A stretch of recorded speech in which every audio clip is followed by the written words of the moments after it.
When you know that you are queer, but your favorite drink is beer, that's gayish.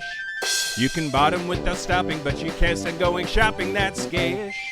Oh, gayish, you're probably gayish. Well, life's just too short for narrow stereotypes, so it's gayish. We're also gayish. It's Gayish with Mike and Kyle. Hello, everyone in the podcast universe. This is Gayish, the podcast that got dick down so deep it struck oil. I drink your milkshake. That's from Jason in ATL. Thank you, Jason. Thanks for that, Jason in ATL. Yep. I really liked that one. I really appreciate that one. Thank you, Jason. You're a treasure, a national treasure. I'm Mike Johnson. I'm Kyle Getz. And we're here to bridge the gap between sexuality and actuality. And today, Kyle, fuck you, Mike. Shut your whore mouth. I continue my reign of terror, my reign of domination over you in the Patreon poll. This is the second month in a row I have won. So it's a 2-0 streak for me, but we can talk more about that when we talk about the episode topic. I still have time to catch up. There's still time. I shall endeavor. We'll talk more about the episode selection process here in a little bit, but like, I'm real mad. Those poor frogs. Okay. We're going to talk about polycules. We're going to talk about polycules. And this is one of those episodes where we might fuck it up. It's like we should probably have had a polycule on, but unfortunately our studio is only so big.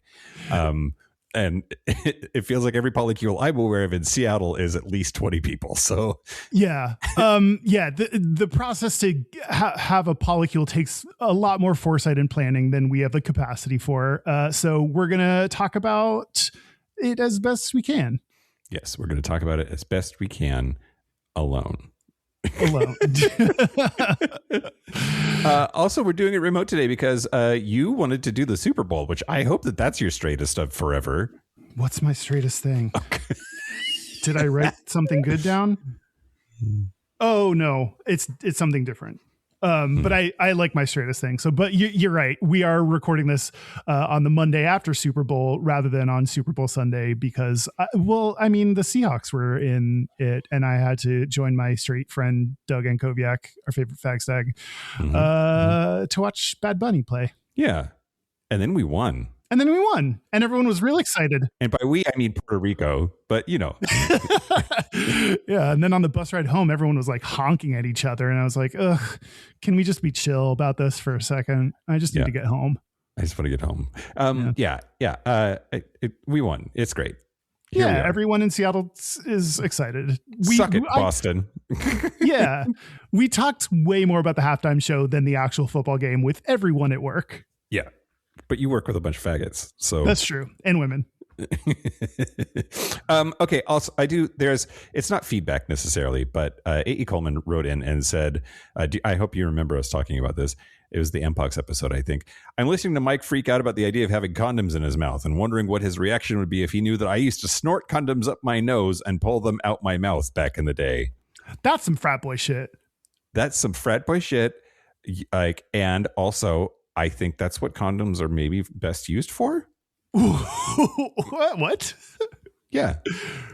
You're not using them for sex, Kyle. So you snort them up your nose? This is... Or you do frat party tricks or you put drugs up your ass. That's what condoms are for.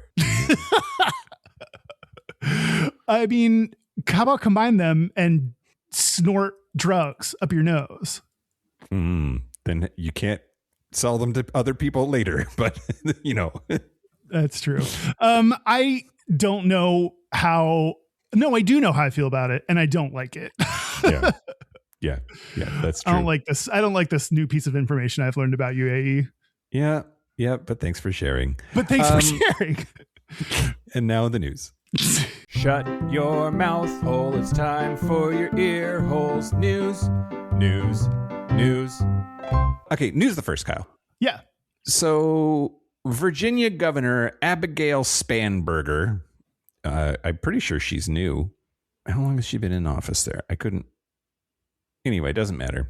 She is sending a bunch of state constitutional amendments to the voters with her signature today. And among the things, it's last week, among the things that that are now going to be voted on by the people of Virginia is they're going to remove the state's ban on same-sex marriages in their constitution. So a lot of states back in the day around, DOMA and Don't Ask, Don't Tell and all of that stuff, when it became clear that we were going to get gay marriage soon, a lot of states rushed to put anti-gay marriage stuff in their constitution. All of that was, of course, rendered moot with Obergefell v. Hodges. But now there are a lot of states, and Virginia is in that like purple zone in the middle that is like, oops, maybe we shouldn't have done that. Like, we're bluer than we used to be, and gay marriage has been happening for 20 years or 10 years, and we're fine. So maybe we're fine with it, and we should take it out of our constitution so that people can still be gay married if the federal government, if Congress gets shitty. Okay, so this is a good thing? It's a good thing, yeah. So the state constitution of Virginia, the Commonwealth of Virginia, their constitution bans same-sex marriages. And so the governor is sending a vote to the people, asking them if they want to amend the state constitution to allow gay marriages again. So gay marriage is not allowed under their state constitution, but the federal mandate overrides their state constitution. So there's just like, maybe we should take that out. I just don't like when people vote on like the rights of minorities. Like when the masses vote on the rights of minorities doesn't feel great to me, regardless of if it's for the right reasons. And if we're doing this with the purest of hearts, it's still like, but why should my rights be on vote for the general public to decide? They should be inalienable rights that cannot be decided on by the whims of the people. I'm with you. I think that's very sweet. You're a dear, sweet summer child, Kyle. Well, I mean, I know that that's not tactically how things can work, but I just still don't. It just doesn't feel good to me. Can you think of it not as voting on our rights, but voting on whether we should have voted for our rights the first time? We're going to vote on whether we should have voted to have voted. I don't know that helps. I don't know that the layers of bureaucracy add any help to my thinking of this. All right. Well, in 2006, they voted on our rights and they went the bad way. The provision approved by 57% of voters put the ban on gay marriage in their constitution in the first place. So this is fixing a mistake. Okay, cool. Anyway, good work. I will be watching this to see if they undo it. Naturally, I don't know. It's hard to find good news, Kyle, but that could be good news. Okay. News the second? Yeah. So Pascal Kaiser, a German soccer referee, stole the hearts of millions last week after he proposed to his fiancée in Cologne's Rhein-Energiestadion during a match in front of 50,000 people. And then just a few nights later, he was attacked in his home by 3 men. So, yeah, this is according to the French publication L'Equipe. And yeah, so the bisexual referee, prior to the incident, had reported that he was receiving threatening messages, including ones that included his address. Police told him there was no immediate threat, but then 20 minutes after he got off the phone with authorities, he was attacked while smoking a cigarette in his garden. It resulted in an injury to his right eye. There is a Instagram post. And Carla Antonelli, a Spanish politician and LGBTQ plus advocate, uploaded a post to Instagram supporting Kaiser, shared a photo of his bruised face and said, quote, "Terrible message. If you make yourself visible, we'll put you in the closet." Referee Pascal Kaiser, who proposed to his partner before the Cologne-Wolfsburg match, was assaulted at his home. Sorry, where was this? Where did this happen? Germany. Okay. In Cologne. Yeah. So a referee at a soccer match, big match, proposed to his fiance, who is a dude. I maybe should have said that part. And then was like, assholes tracked him down and attacked him in his own house. Which, I don't know. So first, it's sad because I don't think people always realize that when you are publicly gay, you are, like, if you are in the public eye at all, and unfortunately a referee in a 50,000 person stadium is public enough, you are exposing yourself to risk of being tracked down and fucked up by assholes. And then second, it's not just the United States. Like, there are other places where fascist assholes are running amok. And although it's not as bad in Germany as it is here, it's not without possibility. Yeah, there's risk. I mean, even in the most liberal of places, you're still taking some kind of risk. How big that risk is varies based on where you're at and who you are and everything, but there's still a risk by being publicly gay. Yep. And you'd think with all that foreskin, people would be chiller, but they're just...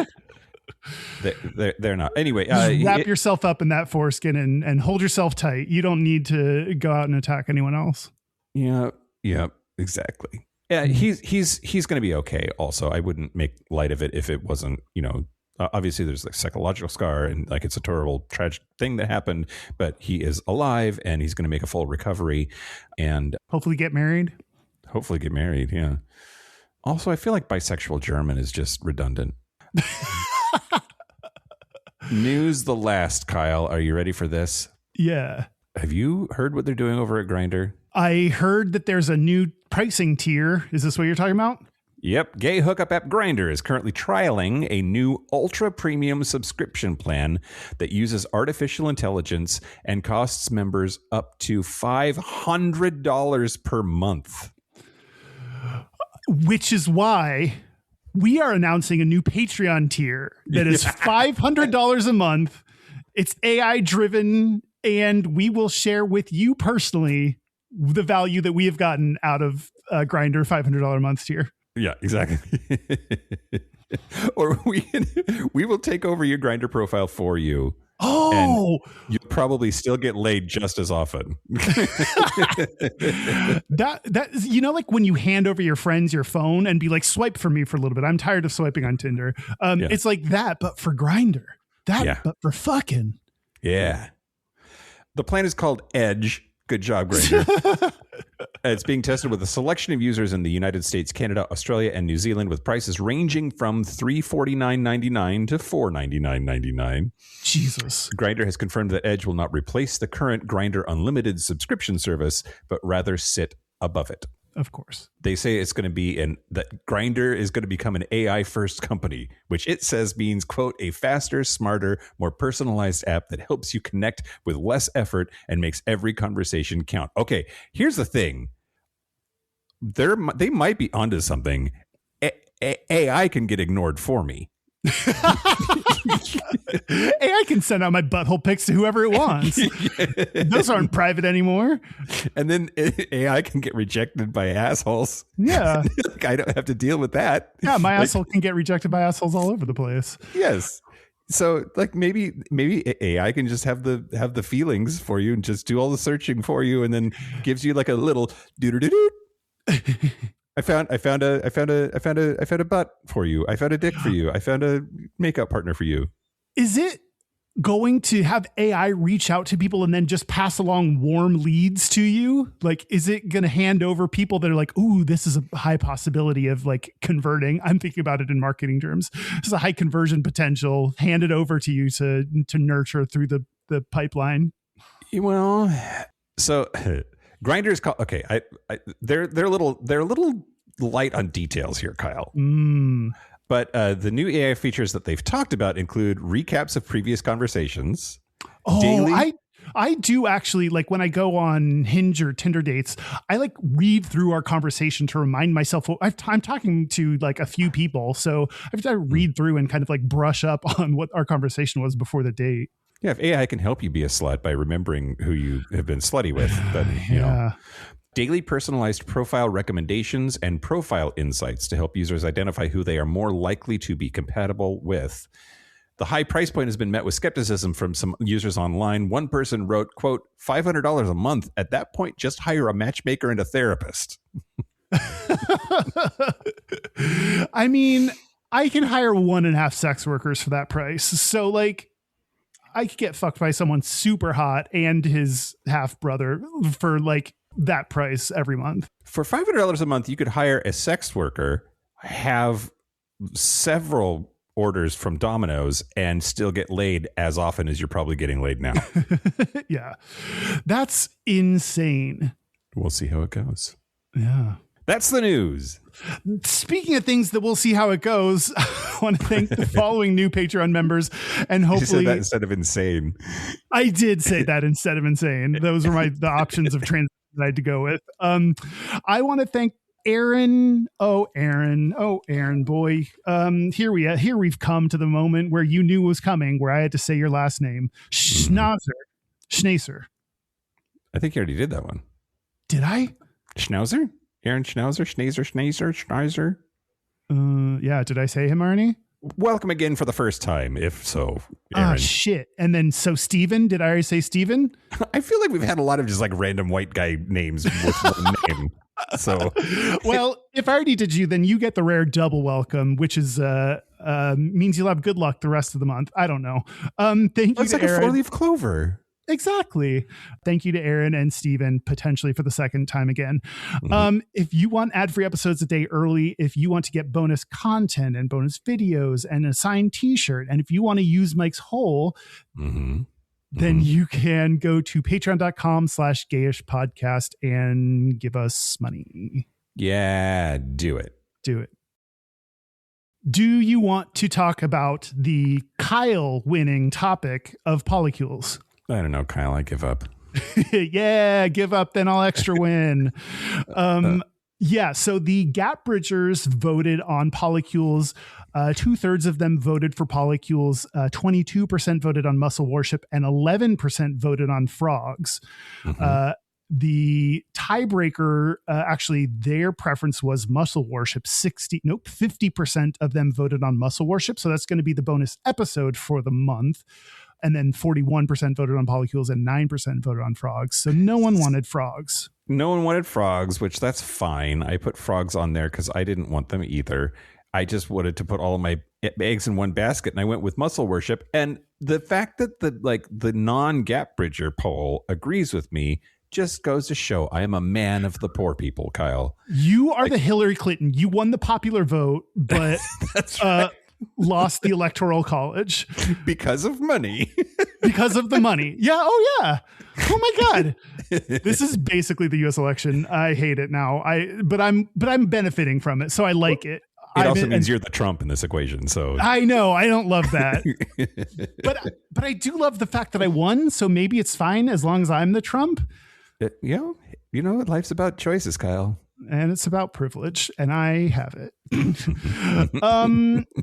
But yeah, we are going to, do you want to talk about your strategy of, or are you going to keep holding that close to the vest? No, I mean, I guess I said it out loud, and I assume some people are listening. So like now the cat's out of the bag. Yeah. You're intentionally putting up a shitty topic so that people don't vote on multiple topics of yours. People just vote on all of one of your topics. So it's gerrymandering, Kyle. I'm trying to gerrymander the Patreon poll. So now when people look at the poll, and if you see one topic that's like, that's a really dumb one, then you know why. Yeah. The sad part is when there are going to be people who think they know which one the dumb one is and they're wrong. Because we're just idiots who pick dumb topic ideas. Yeah. I can't believe we haven't talked about like polycules, poly relationships, polygons. We haven't talked about anything poly, and it's kind of insane that we haven't done that yet. Well, there was a time when we were going to have fucking Dan and his polycule on, and I don't know where they are, what they're up to these days, and didn't really work very hard to find out because I'm a bad friend and even worse podcaster. So. Wow, setting us up strong for this episode. Yeah, we did have an idea to do that, but I at this point I was just like, I think we have to do it. So I'm glad we're finally talking about it. Yeah, exactly. Same. Well, Kyle, Mike, we've reached the time when we talk about the subject. Yeah, now we actually have to do it. Yep. Okay, great. I'm going to talk to you about the history of polycules. Okay.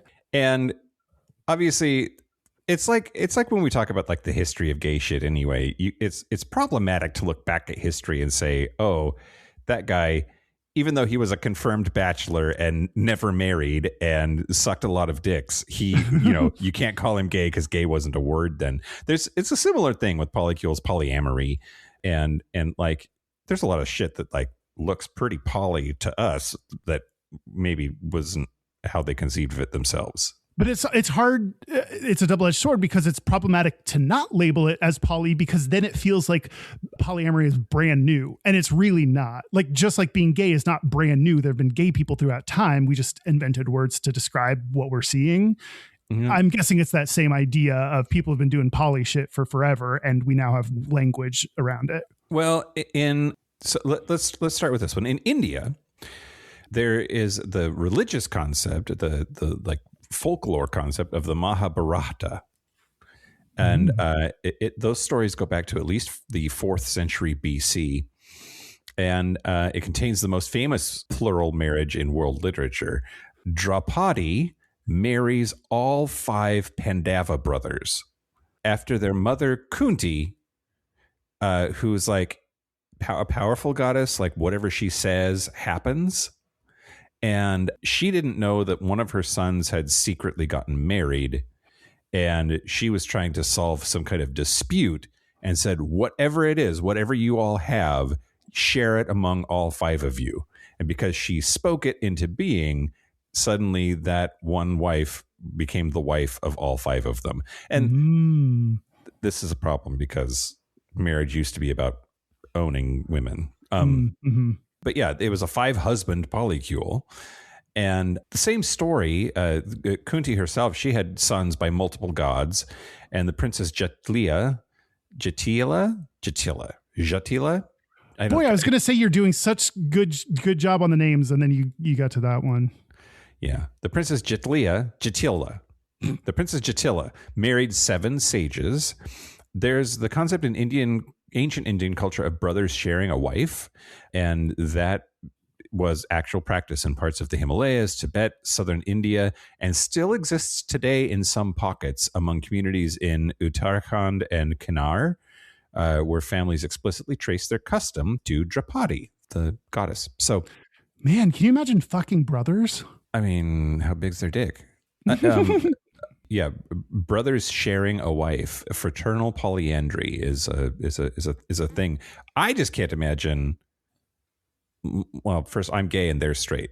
My brothers, if they had the same wife in a polyamorous, polycule kind of a situation, do you high five? Do you like?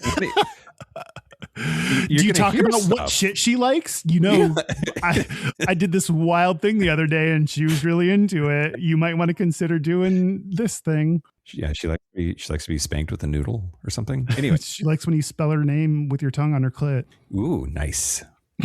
Good tip. That's a good tip. That's a good tip. Yep. In Sparta, the Greek city-state of Sparta, around the 9th century BC onward, they had polyandry sort of, and the rest of Greece had like feelings about it. So the lawgiver Lycurgus established a system where an older husband who admired a younger man could invite him to sleep with his wife to produce stronger children. Oh, like a stand-in. Yeah, it's like, you're hot. I want my babies to look like you. Come fuck my wife. Huh. Like early cuck days. We haven't done an episode on cuckolding, have we? No, we haven't. Somebody mentioned, I don't think we have anyway. Somebody mentioned at the Patreon happy hour that they thought we should do an episode on cuckolding, which we maybe we're gonna. Yeah. Wives could also take additional partners. Polybius specifically describes fraternal polyandry, again, brothers sharing a wife, raising children collectively, keeping property undivided. The concept of individual paternity was deliberately de-emphasized in Sparta. All children belonged to the state. Ooh, I don't love that. And Plutarch wrote that adultery was wholly unknown at Sparta, not because people were faithful, but because the concept didn't apply when sharing was their norm. Oh, that's kind of beautiful in an interesting way. Yeah. It's kind of judgy, right? Like nowadays, y'all have like possessions of each other and like that when we're the weird ones. Yeah, totally. Just share your body. I'm not slutty, Mike. I just share my body. Right, yeah. Over and over. Over and over and over. The ancient Britons, Julius Caesar talked about them. They had what Caesar called group marriage. So even the Brits have a history of this. In De Bello Gallico, he wrote, quote, groups of 10 or 12 men have wives together in common, and particularly brothers along with brothers and fathers with sons, but the children born of the unions are reckoned to belong to the particular house to which the maiden was first conducted. First come, first served. First, yeah.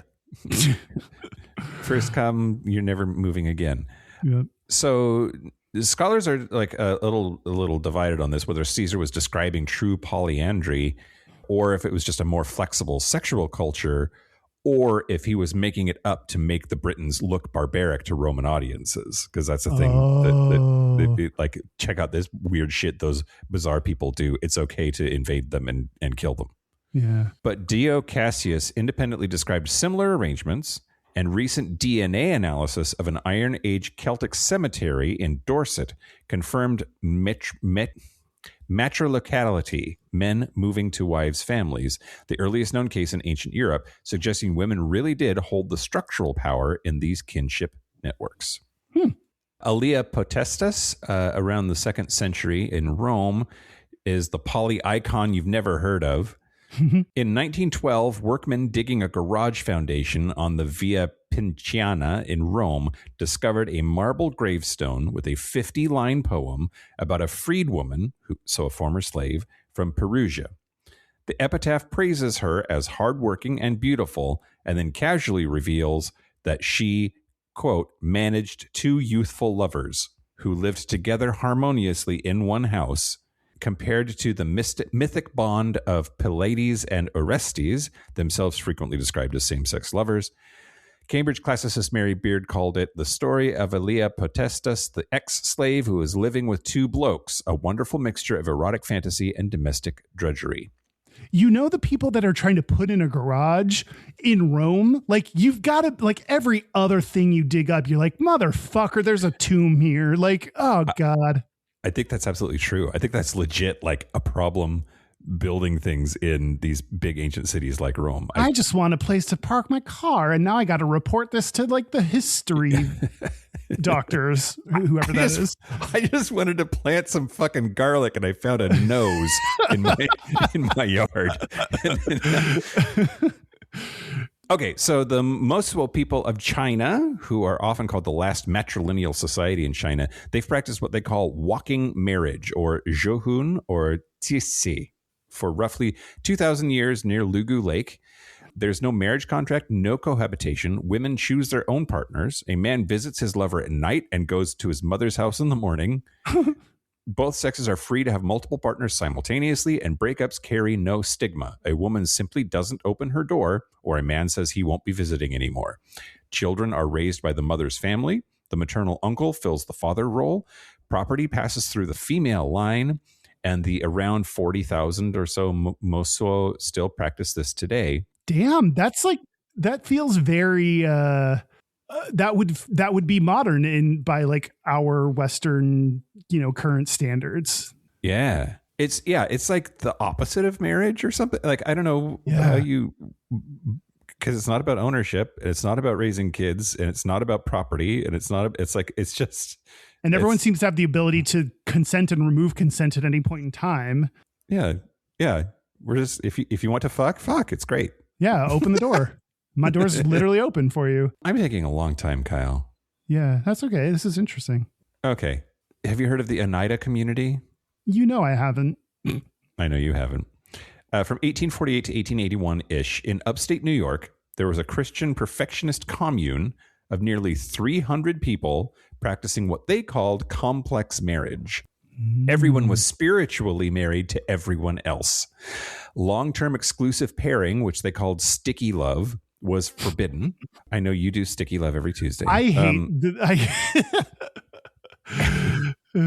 hate the phrase sticky love. Okay. Wasn't that a Lady Gaga song? I want your sticky love. Yeah. That blue boy was so hot in that video. Okay. Women had radical freedoms for the era. So short hair, no corsets, same work as men. And when the commune dissolved in 1881, because founder John Humphrey Noyes fled to Canada to avoid charges for something he did. I don't know what he did. Members reorganized as a joint stock company. That joint stock company became Oneida Limited, which is one of America's most iconic silverware brands.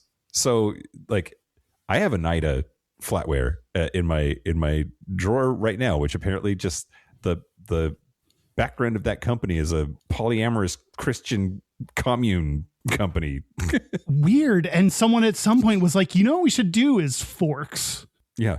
Like, we're done forking, so we're gonna make forks now. Yeah, let's spoon. Yeah. Oh God. Yeah. Anyway, but like this idea of complex marriage where everyone is married to everyone, it feels very sensate to me. Here's one, Kyle. Okay. Wonder Woman was created by a polycule. Speak on that. Lesbian icon Wonder Woman Yep. was created by a polycule. So Harvard psychologist William Moulton Marston, who also invented an early lie detector prototype, I've talked about this on the show before. This sounds, yeah. Lived with his wife, Elizabeth Holloway Marston, and their partner, Olive Byrne. Each woman bore 2 of Marston's children, and all 5 lived together in Rye, New York. Wait, the math doesn't add up to me. 2 kids each. Maybe 1 kid each. 1 kid each would make, yep, that math works. Olive's signature chunky silver bracelets became Wonder Woman's bracelets of submission. The lasso of truth was inspired by Marston's lie detector. And when Marston died of cancer in 1947, Elizabeth and Olive continued living together for 43 more years until Olive's death in 1990. Damn. Elizabeth lived to 100. The 2017 film Professor Marston and the Wonder Women tells their story. Okay, and then we'll talk about the word just a little bit. I have more vocabulary for a future segment, but we'll talk about the word a little bit. Polyamory, the word polyamory, a lot of people who are nerds, and I love them, I love them very, very much, are quick to point out that that is not a word or shouldn't be a word, that it's a Greek and Latin mixture. It's the Greek prefix of polus, and the Latin suffix amor is how you get polyamory, which multiple love is what polyamory means, but the poly part is Greek and the amory part is Latin. I mean, English is a million different languages all smushed together. Like, we're not going to start adding rules about. Yeah, that's silly. Yeah, it's like if you're gonna invent a word, just invent a word. It's fine. Yeah. Calm down, nerds. Anyway, but before the word polyamory, there was polyfidelity, which was coined in the 1970s by members of the Kirista commune in San Francisco's Haight-Ashbury district. Members formed best friend identity clusters of up to 36 people with a rotating sleeping schedule. You had to sleep with a different partner every night, no favoritism allowed. I just do it for fun. They had to. Yeah.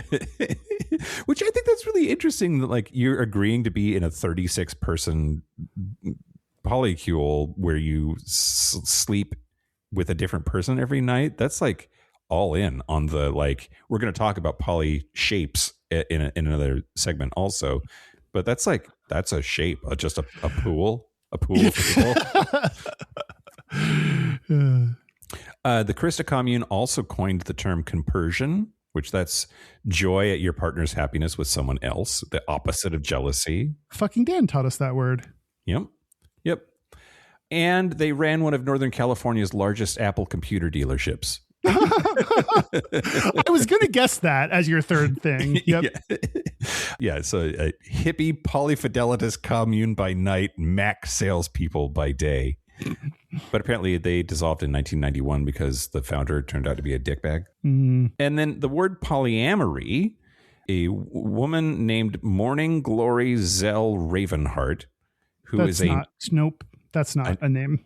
A neo-pagan priestess in the Church of All Worlds. None of that meant anything. Is credited with coining polyamory. In 1990, she published A Bouquet of Lovers, Strategies for Responsible Open Relationships in Green Egg magazine. This is issue number 89. When she wrote it, it was the hyphenated form, polyamorous, poly-amorous. But the unhyphenated word polyamory first appeared when Jennifer L. Wesp created the Usenet group, alt.polyamory, in May of 1992. The OED says that that's the term's very first verified use. So, and then polycule, we're back to polycules, which that's the point of the episode, was coined by Koei Sotsuteki Koizo Tsuteki, who was raised in a polyamorous household. As a high schooler studying organic chemistry, she started charting her family's relationships, names connected by lines showing who was bonded to whom by sex or by commitment and by friendship. Anyway, realized that the diagram looked exactly like a molecular structure. And the earliest verified use appeared in Dan Savage's Savage Love column on August 5th, 2010. And Dan Savage credited Tsuteki in that article. So that's Polycule. We know who invented it, basically. Cool. But yeah. Should I tell you some gayta? Hit me with some gayta, Kyle. Okay, this is from the study Prevalence of Experiences with Consensual Non-Monogamous Relationships, findings from 2 nationally representative samples of single Americans. This is by Mara Haupert, Amanda Gesselman, Amy Moores, Helen Fisher, and Justin Garcia in the Journal of Sex and Marital Therapy. I wonder if they were just colleagues or if they were together. Oh, do you think a polycule did this polyamory study? You never know. That'd be cute. This journal is a peer-reviewed scientific journal. This came out in 2015. So here's what they did, Mike. They evaluated the prevalence of people's, like, have you ever been in a consensually non-monogamous relationship? Never have I ever. Have you been in a consensually non-monogamous relationship? Yeah, sure. Then you would have counted amongst the yeses. They asked people if they had ever been in an open relationship. Open sexual relationship was what they said. And the question defined an open sexual relationship as an agreed upon sexually non-exclusive relationship. Oh, yeah. It's got to be on the up and up. Yeah, agreed upon is clutch in this because it's kind of annoying because you have to like say consensual or ethical. You have to be like, this isn't cheating. Just to be very clear, like this is not about cheating. This is about agreeing to terms and conditions ahead of time with your other person or people. And then people selected yes or no whether they had ever been in this kind of relationship. Mm-hmm. Sure. There were 2 studies, the first in 2013, the second in 2014, and they have data from both these 2 different studies.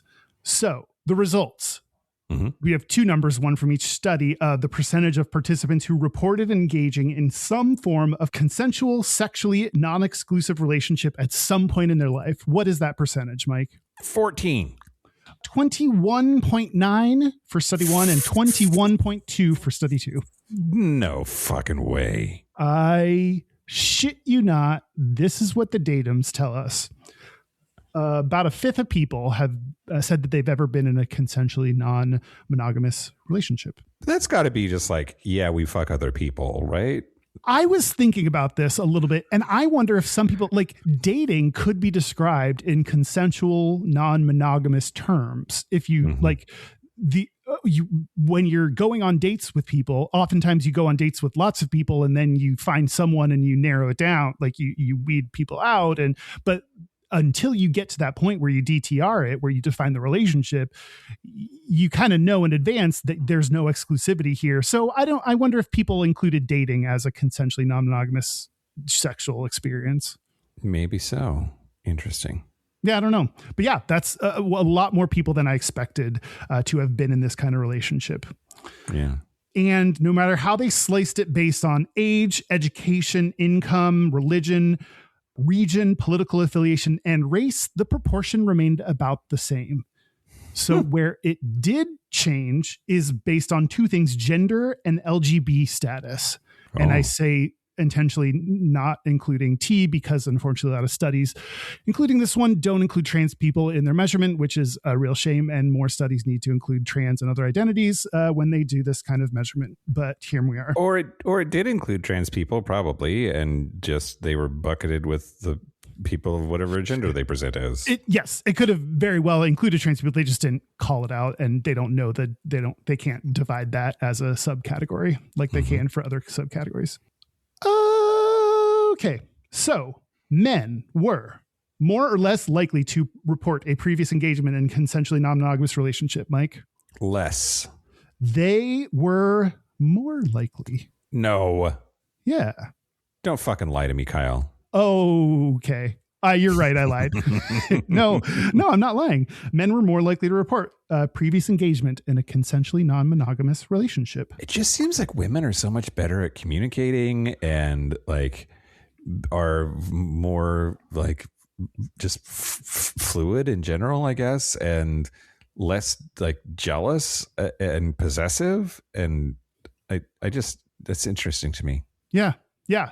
And the obvious thing is the LGB people were more likely to report previously being in one of these kinds of relationships. That's understandable because LGBT people are already more open to breaking the mold in terms of expectations of what a relationship is and the dynamics. So it makes sense that they would be more open to other relationship types. Yeah, sure.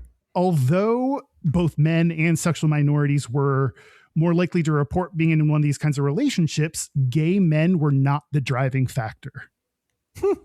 It is not that, you don't combine the two and get a multiplying effect, that if you're gay and a man, that you are the reason that this number goes up. And previous studies will say that it is gay men's propensity to be in consensually non-monogamous relationships that is the reason behind this. And they did not, at least this study did not find that to be true. Bisexual people were more likely than straight, gay, or lesbian people to have ever been in a consensually non-monogamous relationship in study 1, but not in study 2. So mixed results, just like bisexual people in general, mixed results there.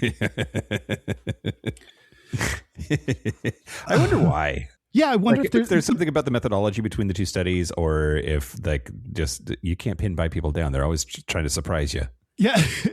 I mean, like the years, what did I say? 2013 and 14. Yeah. Like that's not far enough away that bisexual people didn't suddenly change within a year, that their behavior became radically different. I don't know. And I think for you to depend on a result, it has to be repeated. Like, so the fact that this is not repeatable means I don't think we can say what bi people's experiences with consensual non-monogamy compared to other people. When they were asking people the questions, did they try to give them pie? Wait, I forget. Do bi people like pie or hate pie? They do not eat pie, Kyle. They don't eat pie. That's right. They hate pie. We haven't referenced that in like 100 episodes. That's a deep cut, right? I don't think it was ever funny to begin with. Why did he keep saying that? I think it's hilarious. Okay, fine. And even though LGBT people are more likely to have been in a consensually non-monogamous relationship, the overall number, a vast majority of those who have ever been in a consensually non-monogamous relationship were straight. So if you look at the raw numbers, just because straight people are more in volume than gay people, like most, depending on the study, it was like 78 to 80% of the number of people that were in one of these relationships were actually straight people. So yes, we're more likely, but straight people are the vast majority of the driver behind the number of consensually non-monogamous relationships that exist in the world. Yeah, that makes sense. And so I think that's a really useful thing to remind people, because everyone is just like, oh, the gays are the reason that this is happening, and gay men in particular. And it's like, well, no, it's like, it's not gay men. It's mostly straight people that are doing this. And it's more likely to be men. It's more likely to be sexual minorities, but like straight people are the ones influencing this. Looking at the history of it and this data, it just seems like maybe it's humans humaning, and that maybe marriage is bullshit. Okay. We got to the end right in the middle. Right. That's a polycule. I'm going to talk to you about some vocab stuff, Kyle. Okay, let's do it. The Shapes of Love. Ooh, isn't that a Oscar-winning film? The Life of Pi is what I'm thinking. Never mind. It just had the same cadence. The Shape of Water. The Shape of Pi. The Shape of Pi. We should make a movie called The Shape of Pi, Kyle. It's just like 5 minutes of someone saying circle. It's a circle. Until they cut into it, and then it's a Pac-Man. Okay. Okay. Polycule shapes and sizes and arrangements. I went down a whole rabbit hole about this, and I think it's interesting. So the simplest and arguably most common polycule shape, you'd have to tell me on the data, but is called the V. And that's where one person dates Don't two people. Finger your own hands while you explain this to me. I don't like Where one person no. dates two people who are not dating each other. Yes. You got it? Yes. This makes sense. Okay. The person, the pivot or hinge, the person at the tip of the V is, obviously involved. The two non-dating people are called metamors, which that's a term that we also heard from Dan, I think, pretty regularly. So that's like in your polycule somehow, but you aren't anything to each other, that you're metamors. Or anything beyond friends, like, because a lot of polycules are friends, even though they're people who are attached that aren't together or fucking. Right? Yeah. Is the hinge, does the dating app come from the term hinge of the V of the polycule? I hope so. Let's start that rumor. That would make sense logically, right? I wonder if I should be doing more poly shit on the Hinge app. Maybe. Maybe. Okay, moving on. So the next part of a V is a triad or a throuple, where three people all romantically involved with each other. And you famously get mad at this one. Why? Because you're like, if it's a triangle, then someone's bi in there at a minimum, or they're like, someone has to be gay, because most of them are actually V's and not love triangles. Right. And I don't get mad. I think that, like, the logic dictates, Kyle. You get a little mad. I don't get a little mad. You get a little mad. I get righteously indignant. Yeah. Okay. There we go. Yeah. If it's a triad, if it's a throuple, somebody's some kind of queer. Yeah. Okay. That's also like more math, like directed graphs and discrete math. That's 4 separate relationships, because there's 3 pairs and then there's the whole group that is. So there's a lot of dynamics to like the structure. Yeah. Okay, and then a quad is like a square with an X through it, because that's 4 people doing the same thing, and that's 11 different relationships to manage. The point being that, like, as these things grow, they actually get way more geometrically more complicated. They don't just get slightly more complicated. It's not just like, oh, we just like tacked on another person. It's like it explodes the complexity of the relationships involved. Is it exponential? It's geometric. Oh, okay. I don't think it's, because if it was exponential, then it would go from like 3 would be 9, and then 4 would be 16. There's some other. There's the N relationship, which that's a 4-person chain where there's 2 hinges, right? So A dates B dates C dates D, but there aren't any triads. None of those loops close. Okay. So there's some other flavors to talk about too. There's solo polyamory, which is where you have multiple relationships, but there aren't couples, and there's no cohabitating, no merged finances. It's more fluid or chaotic, I guess, in a way. So it's just you're dating a bunch of people, and none of them are your like primary, or none of them are your like, I don't know. Well, and then that's juxtaposed with hierarchical poly, which you have partners that are primary and you have partners that are secondary. And then hierarchical poly and non-hierarchical poly is a lot of the literature says it that way, where like are some people in your polycule closer to you than others, or labeled as primary compared to others. That's also most common. It's my understanding. I see solo poly on people's apps, and I just thought that meant they were single at the time. I thought that meant they were like a poly person, but like we're just single. That's not what that means. Okay, good to know. Yeah. Then there's kitchen table versus parallel versus garden party. And that is about how metamors interact with each other. In kitchen table polyamory, everyone is comfortable enough to literally sit around a kitchen table together. I've heard of this one. I haven't heard of the garden party, but I've heard of this one. So in their pajamas, holidays, birthdays, daily life as a group family. Parallel polyamory is the opposite. Each relationship exists independently and partners have little or no contact with their metamors. Garden party polyamory is the middle ground. Everyone's friendly enough to attend a birthday party together, but doesn't combine their daily lives. Oh, so that's like an in-between. Yeah, and it seems like most of the polycules that I'm familiar with are like garden party, or it seems that they're garden party. Like they all get together every once in a while, but it's not like they live together in a commune, you know? Yeah. The extreme version of kitchen table is called lap-sitting polyamory.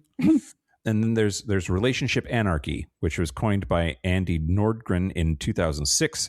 It rejects hierarchies in all relationships, romantic, sexual, platonic, familial, and doesn't treat romantic bonds as inherently more important than friendships. Mike, you're not more important to me than my sexual partners. I don't think I can get on board with this. Okay, but if your sexual partner turns into like a relationship, I would hope that would be, maybe more important than me. I don't know. No, it's the people I fuck. You don't give me orgasms. Well, that's true. Yet. Yet.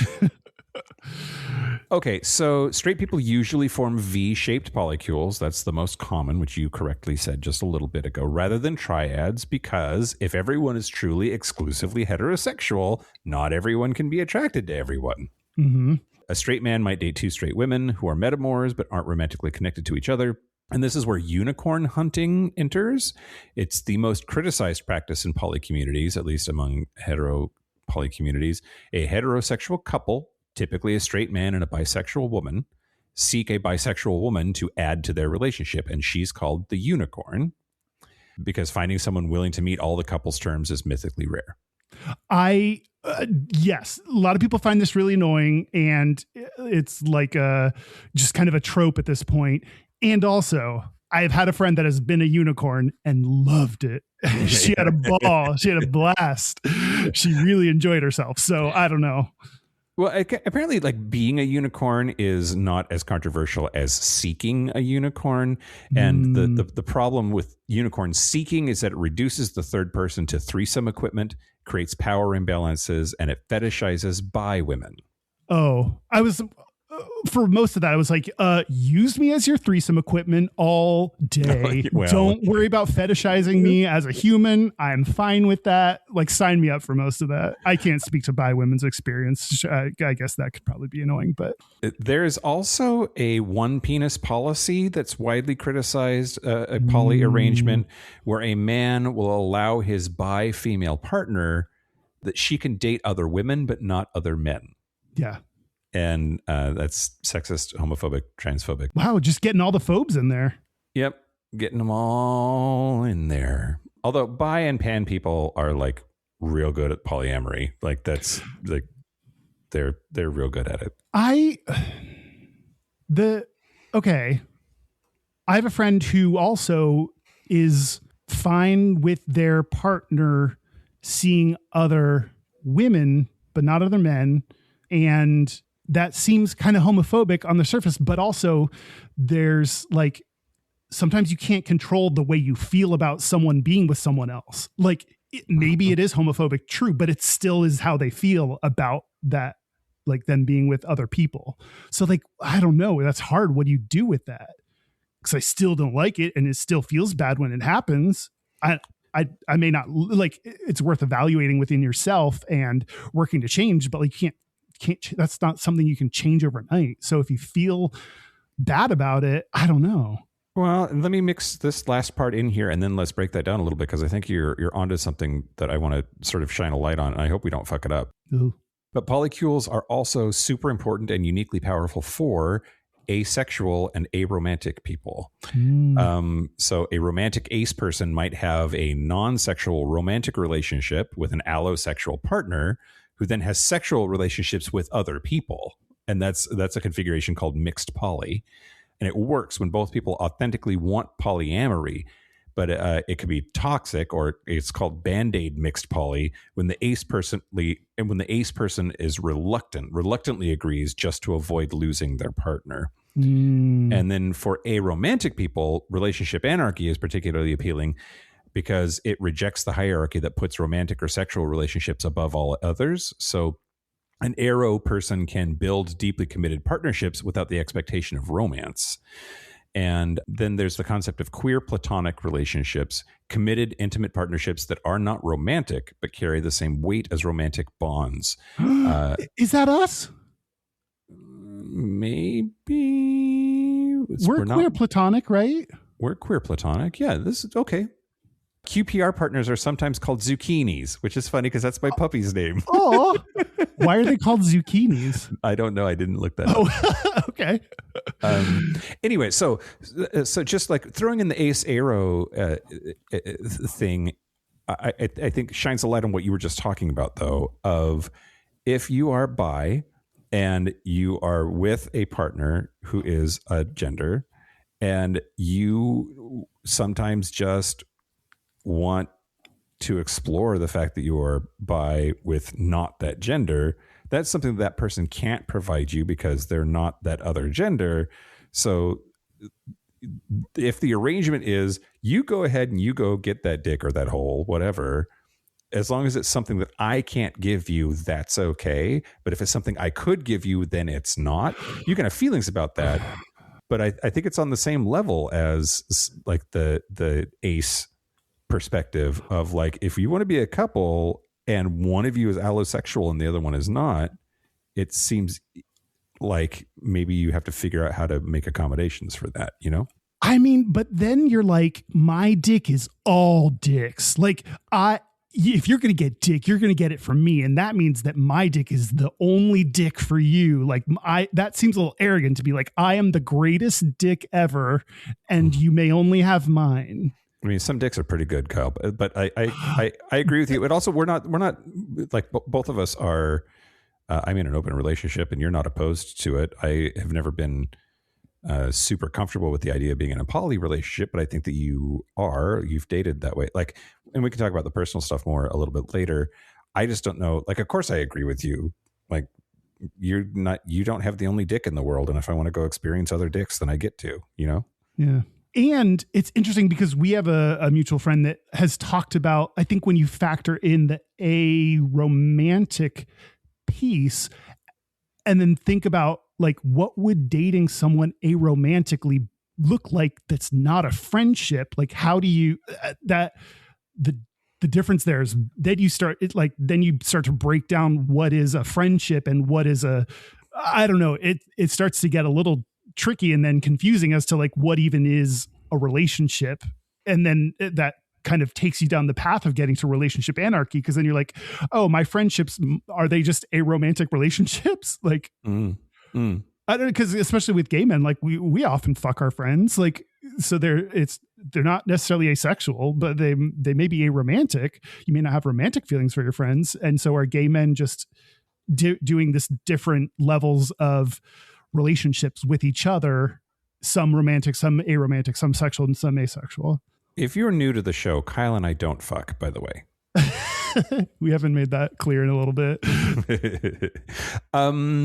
Yeah. This shit's complicated, man. Yeah. Once you start breaking one thing down, I think this is why I was saying, like, back to the data on, like, you know, LGBT people are more likely to be in these kinds of relationships. It's like once you start to break down one social construct, it's very easy for the rest to come tumbling down behind it. Yep. And I think it's really easy to then say like the contrapositive. What am I trying to say? Like, it's okay if you feel very strongly that you want to be in a monogamous relationship also.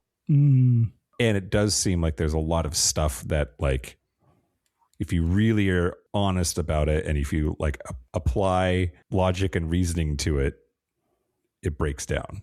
Like, if this is true, then that other thing must be true, then that other thing must be true. So it's okay if you feel differently, and aren't they the same? Right? Yeah. We're going to talk a little bit more about that on the Patreon bonus segment, where I'm going to do a few Ask Reddit questions. Yeah. Okay. We're going to talk about some of these things. I have some people talking about polyculture in gay spaces. Well, okay. So we were just talking about like the bi person who wants to have the opposite experience every once in a while. And we talked about ace folks who want their partner to be happy and lets them go fuck other people. Like, you're going to talk about reasons to open your relationship. What is this segment that you're doing? Yeah, the next one, we're going to talk about 8 reasons to open your relationship up. Okay. This is from a 2022 article on The Advocate by Zachary Zane. And the subheading of this article was "Being polyamorous isn't all about sex, but it can make sex better." Which I liked that, because I think to deny that it's at all about sex is a little bit lying. Like, I know people overemphasize the sex aspect of polyamory, and you're just like, oh, you all just must have orgies all the time. Like, no, it's about more, but like sex is a part of this for sure. Yeah. And the number one reason to open up your relationship is threesomes. Oh. Like, is that a tautology? It's just supposed to be like, it's true. I didn't write down I didn't think there needed to, for SEO purposes, every one of these has a full paragraph about it. I didn't write down any of those things because I thought this was a pretty self-evident kind of thing. This is one of my reasons for wanting I don't know what relationship I will have in the future, and I'm open to all types, and keeping it ajar is a lot because I think threesomes are hot and fun. Ajar. I like that term. It is interesting. Like, is an otherwise monogamous couple who occasionally has a guest star, is that poly? I don't think so, but well, I mean, we are conflating, I think, and maybe it's just because we haven't talked about this as of like full kind of thing.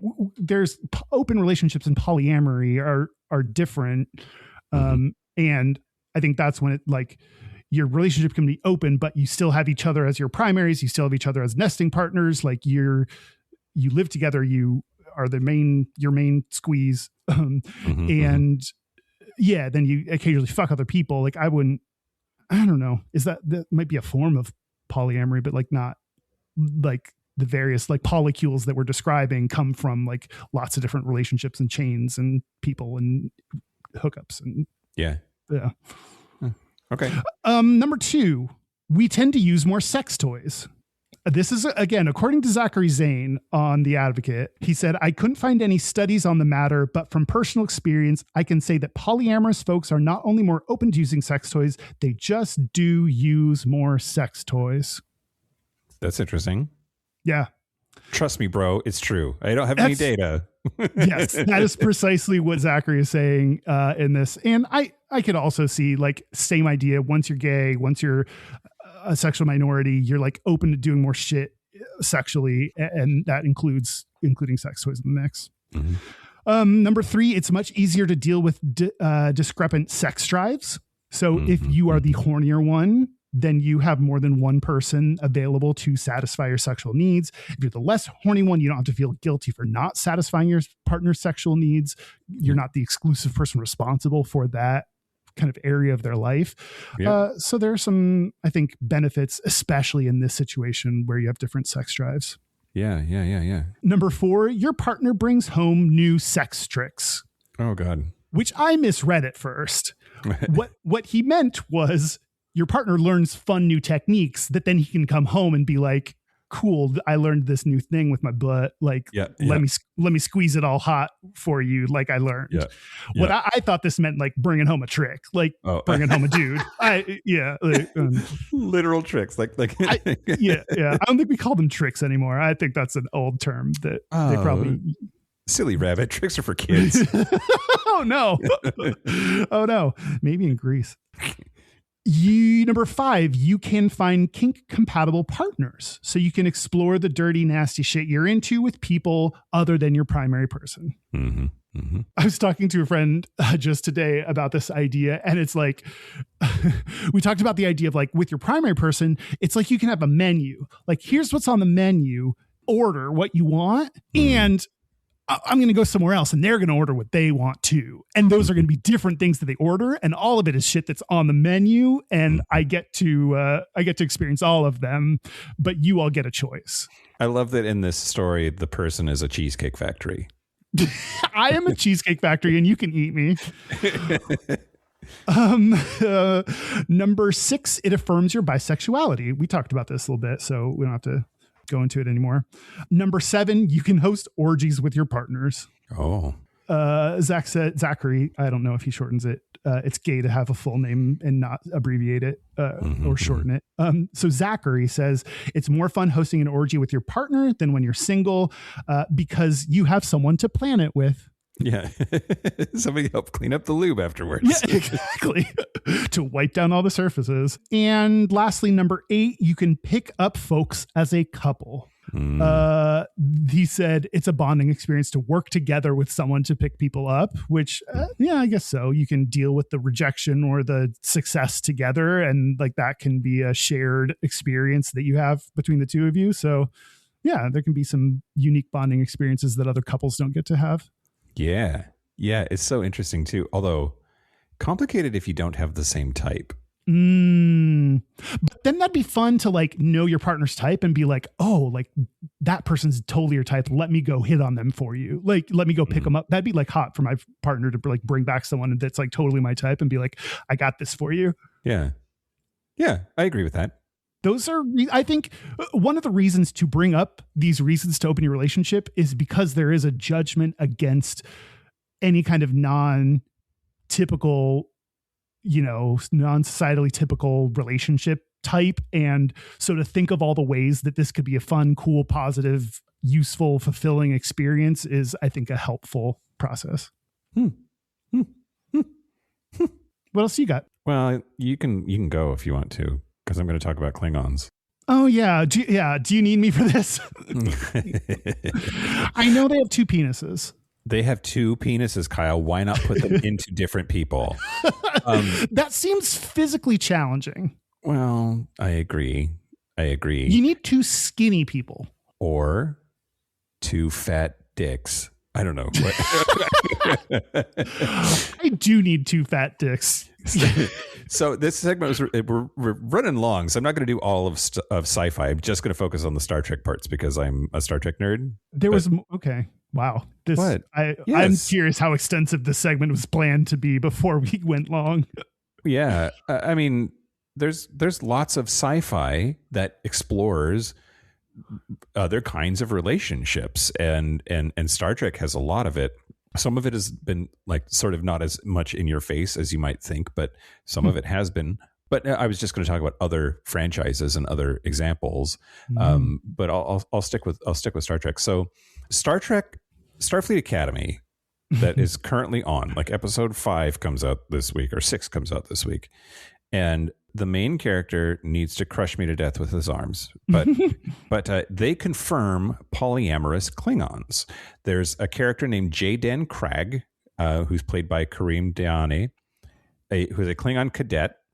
This is all set in the 32nd century, but he comes from the Triad House of Krag, which is a Klingon family with one mother, Levana, and 2 fathers, Drekel and Enoch. And so co-showrunner Noga Landau told Polygon, quote, "There are a lot of folks alive in the world right now, and there always have been, who have 3 parents. We put our heads together and said, there are going to be people in our audience who've never seen their kind of family before on screen, so why don't we do that? Klingons seem like the sort of people who wouldn't hold back from having a 3-parent household." And then in episode 3, Daram Raimi uses the word polycule in dialogue, and that's the first time that word has been said in Star Trek.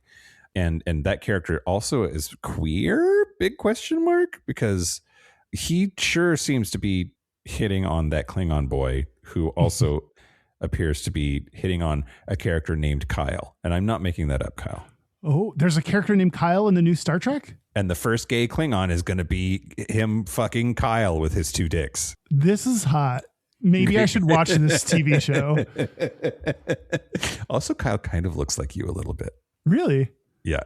Weird. Our Discord server had a bunch of conversation about it. I'll tag you or something so you can see it. Anyway, okay, so it's like seeing a poly Klingon family on screen is like pretty interesting and new, and it's what's happening in the Star Trek universe right now. But the original Star Trek poly character was named Dr. Phlox, who was on Enterprise that ran from 2001 to 2005, and he's Denobulan. And the way that their society, he talks about this, like, I don't know how they got past the censors or whatever, but the Denobulan doctor says he has 3 wives, each of whom has 2 other husbands. Wow, that's quite the polycule. creating a massive extended family web. So in the episode Stigma, when Commander Trip Tucker tells Phlox that Phlox's wife has been flirting with him, Phlox cheerfully responds, quote, "Any man would be a fool to ignore the romantic overtures of a healthy denobulan woman. Don't you find her attractive?" When Tucker protests that she's Phlox's wife, Phlox says, quote, "What does that have to do with it? You're too concerned with human morality." I like that shows the compersion that we were talking about. Like when he hears that his wife is hitting on someone, he's like, cool, she's pretty hot. Yeah, exactly. And I think that there's something that rings true about that. Like in a world where having 3 wives and having each of your wives have 2 husbands, when that's the norm, when that's the template for how society is run, does jealousy even have like as much of a reason to exist as an emotion?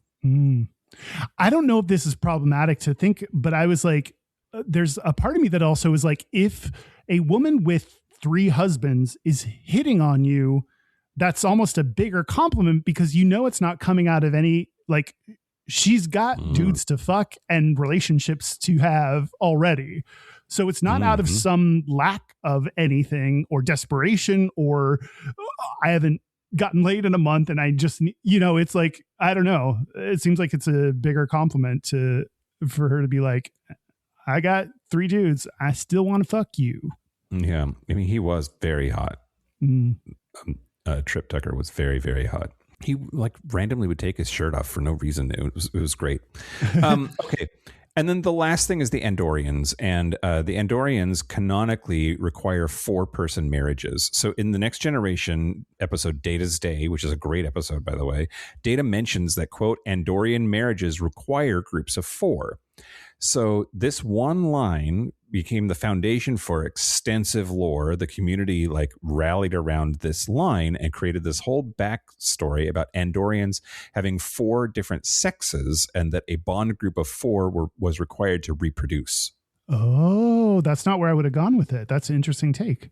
Yeah, it's pretty cool. And what's weird is that made it to the network. Like Next Generation was the late 80s and early 90s, and during Rick Berman's years, he was a producer. He would actively veto scripts that had any like queer references in them. But maybe this was just like there's 4 sexes that like is so foreign that it didn't register as being queer enough for him to veto it. But there was going to be, I've talked about this before, there was like an episode where Riker was going to make out with a non-binary person, and that initial scripts had him making out with a man, which Jonathan Frakes said that he was down with. There's a creator on Lower Decks, which is the cartoon that just went off the air here last year. One of their creators, Mike McMahon, once said, quote, "Every Starfleet officer is probably at the baseline bisexual." The idea being like when you're in space and you're meeting a bunch of aliens and they have 4 sexes and there's all of these like polyamorous aliens that you hang out with, that like it gives everybody permission to explore. And if given permission to explore, they would probably be at least a little bit bi.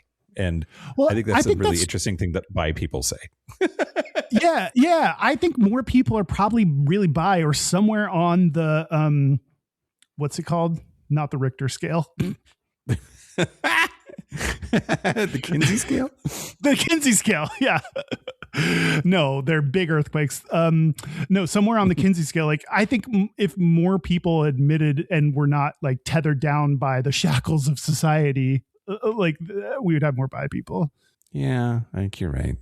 More bi people, but I don't think you could say everyone is bi. Like no. So I think there's some like just super duper straight ass people, and yeah, that's a sad life for them. But good for you. I support you anyway. All right, we talked about Star Trek enough, Kyle. You're off the hook. Did we do it? We didn't talk about our personal experiences. Do you consider? You said you're in an open relationship, but do you consider your like the metamors or like the people that you hook up with outside of your primary, like, do you consider these part of a polycule?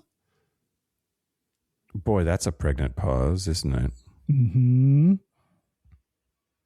I am not Demi. That's a thing that we talked about, but I do understand that I have more of a investment in the people that I sleep with beyond just transactional sex. And I think that I have some friends with benefits, especially like in other parts of the country when I travel a lot for work. And those look an awful lot like dating. Like I roll into town and we talk and we have dinner and then we bang, like, or not even bang. Sometimes we just fool around, but whatever. So I think by some measures that's a poly thing. It's not merely an open relationship in the way that we think of an open relationship as being go ahead and go and fuck whoever you want to, just come home. Yeah. So it feels more than that. I just have never labeled it as poly before. And I think I maybe have some thinking to do. Do you have an aversion to labeling it as poly? No, I don't. Okay. I also don't want to broadcast or I just don't want people to get the wrong idea. Like I'm not pursuing polyamory, but I do like having friends that I am sexual with, and when I'm able to, which isn't that often because of the way that I'm wired, I'm not seeking anything more than that. Like I think of kitchen table polyamory, like we talked about earlier. That is not a thing that I want for myself, and not yucking anybody's yum. That's just not what I am seeking. So, and I think that if you just, as we've seen in this episode, the word poly is so vast in its different forms and configurations and flavors that I don't think most of them apply to me or what I want or how I behave.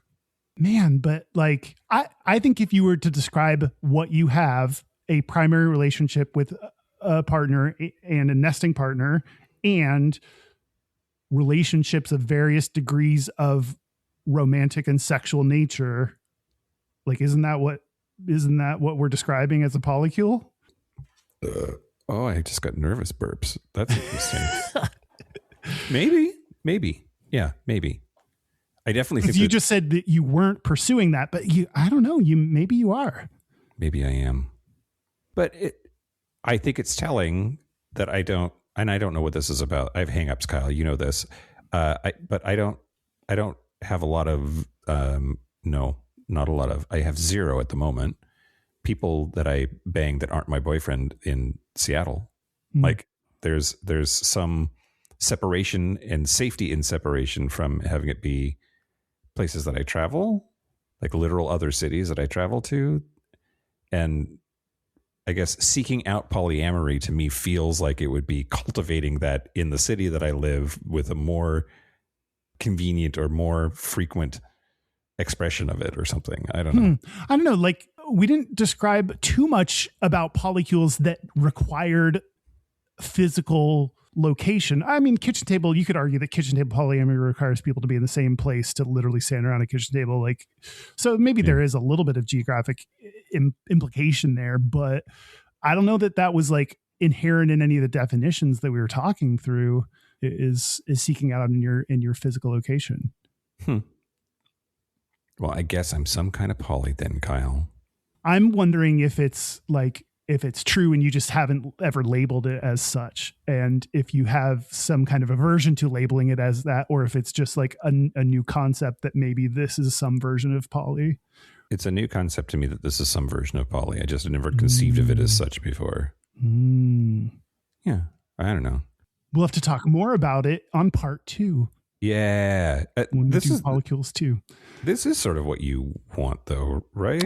I don't know. I was going to say like my ideal is not, I definitely want a nesting partner or partners and a primary partner or partners. I know that like I originally thought that was going to be one person, but then I've dated a couple and while it didn't work out with them specifically, the experience opened me up to maybe like I could be in a relationship with 2 other people, but like I want a primary 1 or 2 people. Well, a polycule shape that we didn't talk about is the T, where there's like a couple has a third that they are both dating. Yeah. And, that's the point we didn't get to when I was dating a couple is like, I felt like maybe at some point we might need to start cultivating our own relationship and turn the T into a triangle develop, because to me, just as a person, individual relationships are important. When I hang out with people, it's often one-on-one. I don't tend to do the like, hey, I invited all, I don't have that many friends. I invited all 3 of my friends to hang out at the same time. Like, that's very rare. Usually it's one-on-one with people, except for our D&D group. But like, yeah, so I felt like I might have, if I kept dating this couple, go down the path of like turning it into a more of a triangle and cultivating individual relationships with each of those people. But yeah, I don't know. I think the most likely thing is that or my hope is that I will find a person that is my primary and nesting partner. And I'm open to that turning into monogamous, that turning into something that's ajar, that turning into something that's open. I can't imagine being in a, like, I have 3 boyfriends, and they're all of equal importance. I can't see that for myself. So I think there are some forms of polyamory and some polycules that I've ruled out, not like definitively, but like in all likelihood won't be the case. Yeah. Yeah. Oh, interesting. Okay. Yeah. Also, like, dating one person is hard. That's what I'm trying to find a boyfriend. I can't find 2 that's double the number of boyfriends I would have to find if I wanted 2 boyfriends. I'm trying to find one for right now. And what I also want from a relationship, though, is someone who is open to growing and changing through different seasons of our lives. And to me, that means that we may decide that we're monogamous for now. And if we want to revisit in the future, like, I think it's important that that person remains open to having discussions about what the relationship looks like and what fits best.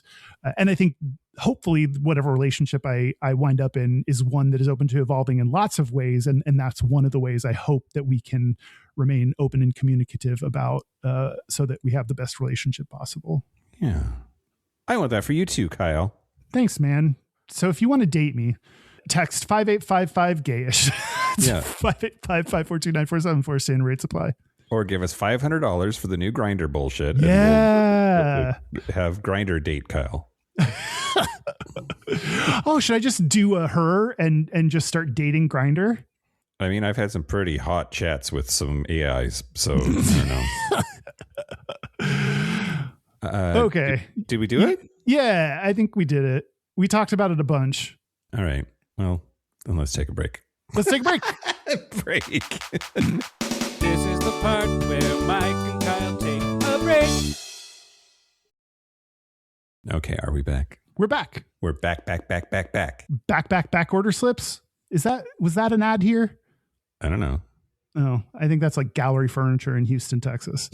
Oh. Anyway, this is the worst beginning to this we've ever had. We're back. We're going to do our Gayest Straightest. We're going to do our Gayest Straightest, but first, our website is gayishpodcast.com. We are on social media at Gayish Podcast, or you can find links to our Facebook group and our Discord server and other ways you can be involved in the Gayish community by going to gayishpodcast.com/contact. Our hotline, you can send us text messages or leave us voicemails, is 5855-GAYISH. That's 585-542-9474. Standard rates apply. Hit me up with your romantic offers. Our email is gayishpodcast@gmail.com. Our physical mailing address is Post Office Box 19882, Seattle, Washington, 98109. Buy our book, Come on the Cruise, come on my face, whatever. We need to... the cruise is a year away. It is exactly a year away. Ooh. So we're really excited about it. There are a lot of people that are going to be going. We're going to have a great gayish group. We're going to do get-togethers. We're going to do live show. We're going to do live shows. I don't know.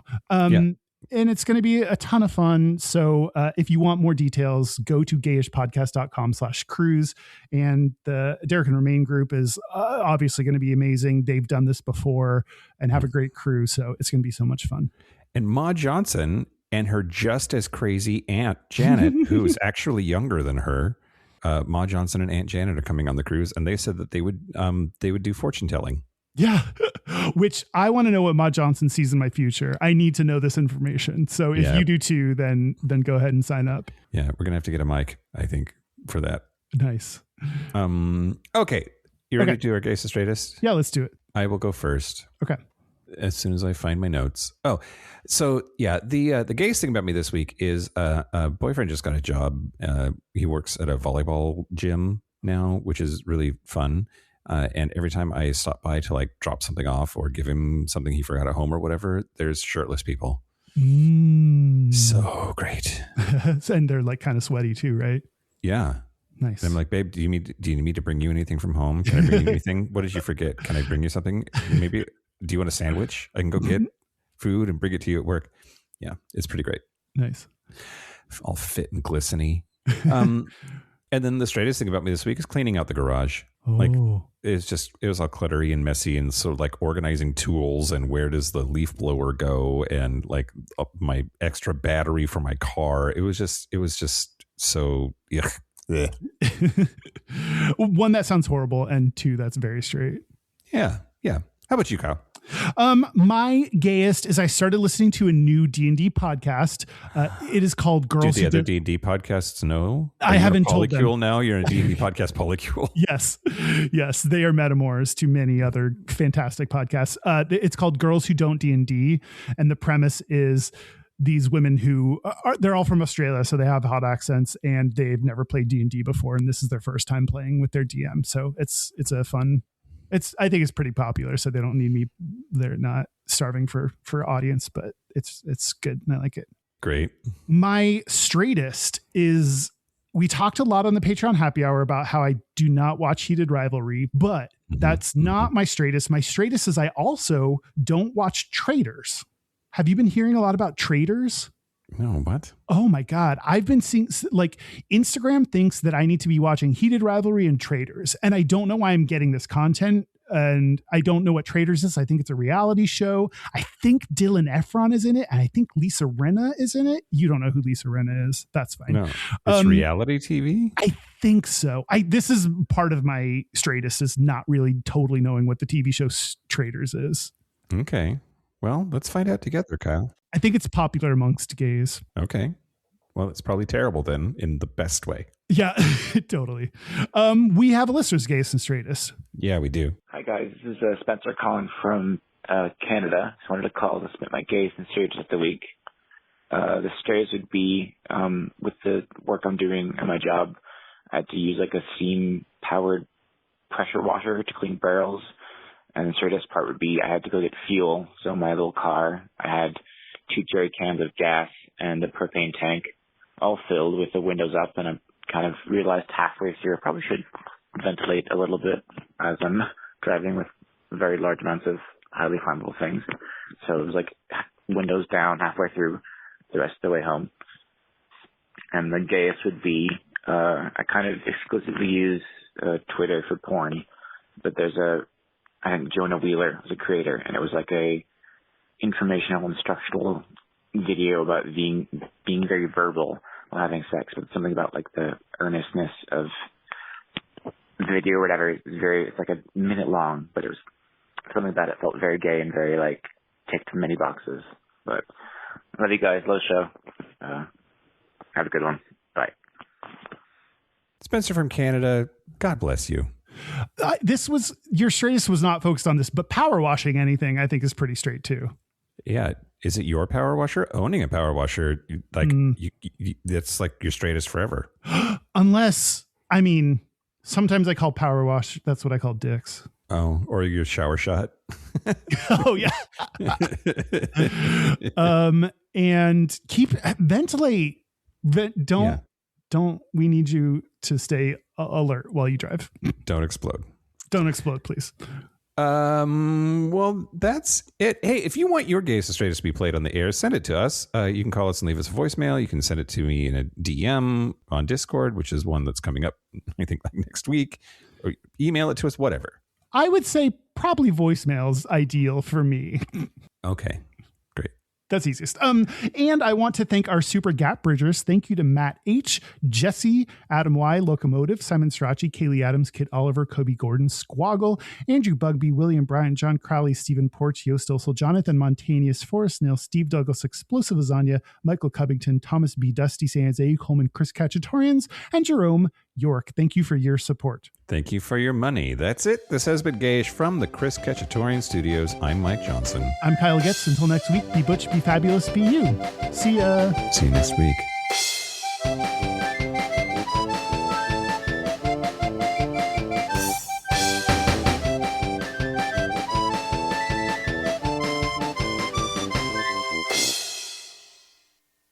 Are we in a polycule with our gap bridgers?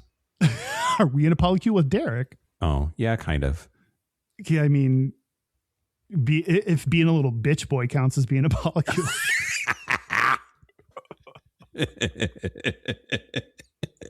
That's magical.